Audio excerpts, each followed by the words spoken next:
കാട്ടിൽ മിട്ടു മൃഗങ്ങളുടെയും പക്ഷികളുടെ പ്രിയപ്പെട്ടവനായിരുന്നു. അവൻ ആരും ബുദ്ധിമുട്ടിലാവുന്നതോ വിഷമിക്കുന്നതോ ഇഷ്ടമല്ല. എല്ലാവരെ സഹായിക്കാൻ എപ്പോഴും തയ്യാറായിരുന്നു അവൻ. ഒരു ദിവസം രാവിലെ അവൻ മരത്തിൽ ഉറങ്ങുകയായിരുന്നു. എന്തോ ഒരു ശബ്ദം കേട്ട് അവൻ ഞെട്ടിയെണീറ്റു. മിട്ടു ചേട്ടാ, മിട്ടു ചേട്ടാ, എന്നെ സഹായിക്കൂ. അല്ല, ഇത് ആരുടെ ശബ്ദമാണ്? മിട്ടു എണീറ്റ് നോക്കുമ്പോ മുമ്പിൽ ചിങ്കി കാക്ക ഇരിക്കുന്നു.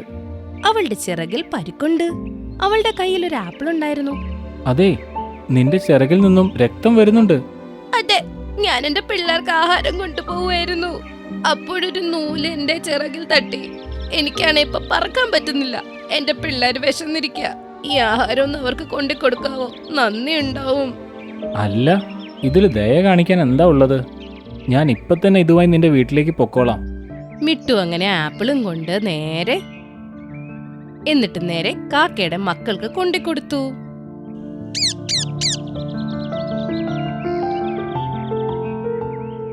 നിനക്ക് സുഖമാവുന്നത് വരെ നീ ഇവിടെ തന്നെ നിന്നോ.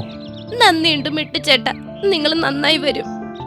മിട്ടു കാട്ടിലെ എല്ലാ മൃഗങ്ങളെയും പക്ഷികളെയും ഇതുപോലെ എപ്പോഴും സഹായിക്കുമായിരുന്നു. എല്ലാവർക്കും അവനെ ഭയങ്കര ഇഷ്ടമായിരുന്നു. ഒരു ദിവസം മിട്ടു ഫലങ്ങളുള്ള സ്ഥലത്തെത്തി. അവിടെ അവന് പേരയ്ക്ക കാണാൻ പറ്റി. ഇത് കൊള്ളാലോ, ഈ പേരയ്ക്ക വളരെ ഫ്രഷാണ്. മിട്ടു അപ്പോ പേരയ്ക്ക കഴിക്കുകയായിരുന്നു. അപ്പോൾ നീ ഇവിടെ പേരയ്ക്ക കഴിച്ചോണ്ടിരിക്കുക മിട്ടു, നീ ഒരു കാര്യം മറന്നുപോയി. അല്ല മൈനെ, നീയോ? ഞാൻ ഇപ്പൊ തന്നെ നിന്റെ അടുത്തേക്ക് വരാനിരിക്കുകയായിരുന്നു. ഓ, ഇനി അത് കൂടുതലൊന്നും പറയാൻ നിക്കണ്ട. ഒരുപാട് ദിവസമായില്ലേ നീ എന്നെ കാണാൻ വന്നിട്ട്. എനിക്കാണെങ്കിൽ നിന്റെ കൂടെ ജീവിക്കാൻ ആഗ്രഹമുണ്ട്. പിന്നെന്താ, ഞാൻ ഇവിടെ തന്നെ നിൽക്കാം. അങ്ങനെയാണെങ്കിലേ എന്നെ നിന്റെ വീട്ടിലേക്ക് കൊണ്ടുപോകു. അങ്ങനെ അവര് രണ്ടുപേരും ഭാര്യയും ഭർത്താവായി സ്വീകരിച്ചു. അങ്ങനെ മൈന മിട്ടു ഉണ്ടാക്കിയ കൂട്ടിൽ ജീവിക്കാൻ തുടങ്ങി. ഒരു ദിവസം രണ്ടുപേരും സംസാരിക്കുകയായിരുന്നു. അപ്പോഴേക്കും അവിടെ ഒരു ബുൾബുൾ വന്നു. മിട്ടു ചേട്ടാ, എന്റെ കൂടെ ഒന്ന് പെട്ടെന്ന് വാ. എന്താ, എന്തു പറ്റി? എന്റെ കുഞ്ഞിന് വയ്യാണ്ടിരിക്കുകയാണ്. എന്റെ കൂടെ ഒന്ന് പെട്ടെന്ന് വരുമോ? ഡോക്ടർ മുയലിന്റെ അടുത്ത് പോണം. എനിക്ക് ഡോക്ടറിന്റെ വീട്ടിലേക്ക് പോകാനുള്ള വഴി അറിയില്ല. ശരി, ഞാൻ ഇപ്പൊ തന്നെ പൊക്കോളാം. അല്ല, ഒരു മിനിറ്റ്. പോകുന്നതിന് മുമ്പ് നീ എന്നോട് സമ്മതം ചോദിച്ചോ? മൈന, നീ ഇത് കാണുന്നില്ലേ? പാവം എത്ര സങ്കടത്തിലാണെന്ന്. സങ്കടത്തിലാണെന്ന് എനിക്കറിയണ്ട. ഇത്രയും രാവിലെ നീ എന്തായാലും പോവണ്ട ഇവിടുന്ന്. പിന്നെ ബുൾബുൾ, ഡോക്ടർ മുയലിന്റെ വീട് അന്വേഷിക്കാനല്ലേ വേറെ ഏതെങ്കിലും മൃഗത്തിന്റെ അടുത്ത് ചോദിച്ചാ പോരെ? ഇദ്ദേഹം എന്തായാലും നിന്റെ കൂടെ വരത്തില്ല ഇനി. ഇത് കേട്ട് വിഷമിച്ച് ബുൾബുൾ അവിടുന്ന് സങ്കടത്തോടെ പറന്നു പോയി. അതെ, ഇപ്പൊ നിങ്ങൾ എന്റെ ഭർത്താവാ. വെറുതെ ആവശ്യമില്ലാതെ ഓരോരുത്തരുടെ അടുത്ത് ഇങ്ങനെ പോവണ്ട. മിട്ടു അതിന് ഉത്തരവൊന്നും കൊടുത്തില്ല. പക്ഷേ ബുൾബുലിനെ ആലോചിച്ച് അവന് നല്ല വിഷമമുണ്ടായിരുന്നു. അടുത്ത ദിവസം സോനു പ്രാവും ടിങ്കു കിളിയും അവന്റെ അടുത്തേക്ക് വന്നു. പിറ്റു ചേട്ടാ, ഞാൻ വലിയ അപകടത്തിലാ ഇപ്പോ. എനിക്ക് നിങ്ങളുടെ സഹായം വേണം. നീ എന്ത് ബുദ്ധിമുട്ടിലാണെങ്കിലും എന്റെ ഭർത്താവിനെ ഞാൻ ഇവിടെ നിന്ന് എവിടെയും വിടത്തില്ല. എന്റെ മിറ്റു ചേട്ടാ, ഇതെന്താ ഇവിടെ പറയുന്നത്? നിങ്ങളുടെ അടുത്ത് സഹായം ചോദിച്ചു വന്ന് തിരിച്ചയക്കുവാണോ?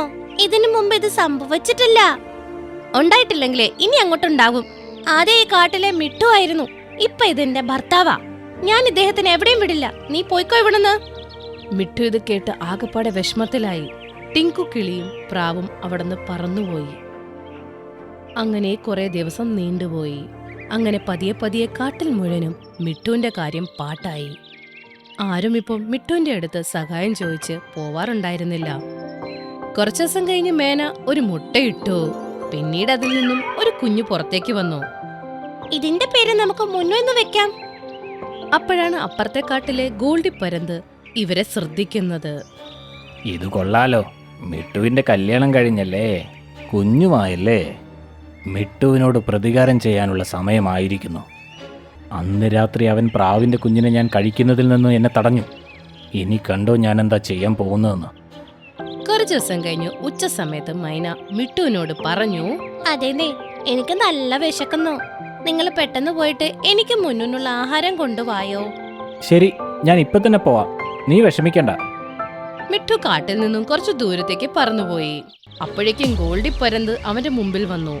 എടമോനെ മിട്ടു, നീ ഒരു അച്ഛനായതിൽ എന്റെ അഭിനന്ദനങ്ങൾ. വേണ്ട. മിട്ടു ഓടി ഓടി പറക്കുകയായിരുന്നു. പക്ഷെ ഗോൾഡി പരന്ത് അവനെ ആക്രമിച്ചു. ഗോൾഡി പരുന്ത് മിട്ടുവിനെ നല്ല രീതിയിൽ ആക്രമിച്ചു. ഇനി നിനക്ക് എഴുന്നേൽക്കാനാവില്ല. നീ എഴുന്നേൽക്കാനൊന്ന് ശ്രമിച്ചു നോക്ക്. പക്ഷേ എനിക്കറിയാം, നിനക്ക് നിന്റെ ഭാര്യയും മകനെയും രക്ഷിക്കാനാവില്ല. ഇത് പറഞ്ഞ് പരുന്ത് അവിടുന്ന് പറന്നുപോയി. കുറച്ചേരം കൊണ്ട് തന്നെ മൈനയുടെ കൂടിന്റെ അവിടെ എത്തി. മൈന, ഇന്ന് നിന്റെ വീട്ടിൽ എനിക്ക് ചെറിയൊരു വിരുന്നുണ്ട്. എനിക്ക് തോന്നുന്നത് നിന്റെയും നിന്റെ കുഞ്ഞിന്റെയും ഇറച്ചിക്ക് നല്ല ടേസ്റ്റ് ആണെന്നാണ്. എന്റെ ദൈവമേ, ഈ പരുന്ത് എവിടുന്ന് എപ്പോ വന്നേ? എന്റെ കുഞ്ഞിനെ തൊട്ടു പോരുത്, ഇല്ലെങ്കിൽ ശരിയാക്കി കളയും. അത് ശരി, നീ ഇനി എന്ത് ചെയ്യാനാ? ഇവനെ നീ നോക്കി നിൽക്കെ കൊന്നു കളയും. ഇത് പറഞ്ഞ് ഗോൾഡി പരുന്ത് അവരുടെ അടുത്തേക്ക് പോവുകയായിരുന്നു. അപ്പോഴേക്കും സോനു പ്രാവ് അവരുടെ മുമ്പിലേക്ക് വന്നു. ദുഷ്ടപരുന്തേ, ഈ കുഞ്ഞിന്റെ അടുത്തുനിന്ന് ദൂരെ പോ. വെറുമൊരു പ്രാവായി നീ എന്നെ പേടിപ്പിക്കുന്നു. ആ പരുന്ത് സോനുപ്രാവിനെയും ആക്രമിച്ചു. സോനുപ്രാവ് ഒരുപാട് ശ്രമിച്ചു പരുന്തിനെ തോൽപ്പിക്കാനായിട്ട്. പക്ഷെ സോനുപ്രാവിനും ഒന്നും ചെയ്യാൻ പറ്റിയില്ല. ദുഷ്ടപരുന്തേ, ഇവിടെ നിന്ന് പോ. പരുന്തെന്തോ ചെയ്യാൻ പോയപ്പോഴേക്കും പെക്കർവുഡ് അവിടെ ഓടി വന്നു. ദുഷ്ടപരുന്തേ, വേഗം ഇവിടെ നിന്ന് പോ. ഈ കുഞ്ഞ് മിട്ടുവിൻ്റെതാണ്. അവൻ കാട്ടിലെ എല്ലാ മൃഗങ്ങളെയും സഹായിക്കുന്നവനാണ്. ഇവന് നീ ഒന്നും ചെയ്യാൻ ഞാൻ നിന്നെ സമ്മതിക്കില്ല. നീയും വന്നല്ലേ, നിന്റെ ധൈര്യമൊന്ന് ഞാൻ കാണട്ടെ. അങ്ങനെ പെക്കർവുഡും പരുന്തും കൂടെ യുദ്ധത്തിലായി. പെക്കർവുഡ് ഒരുപാട് ശ്രമിച്ചിട്ട് പരുന്തിന് പരിക്കേൽപ്പിച്ചു. നീ എന്നെ വേദനിപ്പിച്ചത് ഒട്ടും ശരിയായില്ല. ഇനി കണ്ടോ. പരുന്ത് മുഴുവൻ ശക്തിയോടെ പെക്കർവുഡിനെ നല്ല രീതിയിൽ ആക്രമിച്ചു. ഇനി ഒട്ടും രക്ഷയില്ല. പരുന്ത് മുന്നുന്റെ അടുത്തേക്ക് പോവുകയായിരുന്നു. അപ്പോഴേക്കും അവിടെ മൂട്ടുകുരങ്ങൻ ചാടി വന്നു. അതിന്റെ കൂട്ടത്തിൽ രാമു ആന, ജിറാഫ്, കരടി, പുള്ളിപ്പുലി, കുറുക്കൻ എല്ലാരും വന്നു. എന്റെ അമ്മച്ചി, ഒരു കുഞ്ഞിനെ രക്ഷിക്കാൻ വേണ്ടി ഇത്രയും മൃഗങ്ങളോ? ഇത് മിട്ടുവിന്റെ മകനാണ്.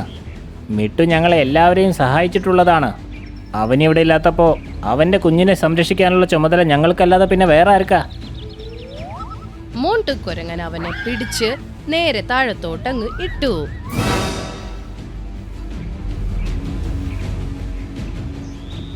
എല്ലാ മൃഗങ്ങളും അവനെ നന്നായി ഇടിച്ചു. നിനക്കൊക്കെ കാണിച്ചു തരാവടാ. ഇത് പറഞ്ഞ് പരുന്തവിടുന്ന് പറന്നുപോയി. മൈനെ, മുന്നു, നിങ്ങൾക്ക് രണ്ടുപേർക്കും കുഴപ്പമൊന്നുമില്ലല്ലോ? അതെ ചേട്ടാ, കുഴപ്പമൊന്നുമില്ല. ഒരുപാട് നന്ദിയുണ്ട് സഹായിച്ചതിന്. അപ്പോഴേക്കും മിട്ടു അവിടെ എത്തിച്ചേർന്നു. മൈന, നമ്മുടെ മുന്നുവിന് എങ്ങനെയുണ്ട്? ആ ദുഷ്ടപരുന്ത് ഇവനെ കൊല്ലാനായിട്ട് ഇങ്ങോട്ട് വന്നിരുന്നില്ലേ? ഞാൻ ഒറ്റയ്ക്കായിരുന്നെങ്കിൽ മുന്നു ഒരിക്കലും ഈ ലോകത്ത് ജീവനോടെ ഇരിക്കില്ലായിരുന്നു. നിങ്ങളുടെ സുഹൃത്തുക്കൾ ഉള്ളത് കൊണ്ടാ നമ്മുടെ മുന്നുവിന്റെ ജീവന് വേണ്ടി അവരൊരുപാട് പോരാടി. ഞാൻ നിങ്ങളോട് എല്ലാരോടും ഞാൻ ചെയ്ത തെറ്റിന് മാപ്പ് ചോദിക്കുന്നു. ഇനി മുതലും മിട്ടുചേട്ടനെ നിങ്ങൾ സഹായത്തിന് വിളിച്ചാൽ ഞാൻ തടയില്ല.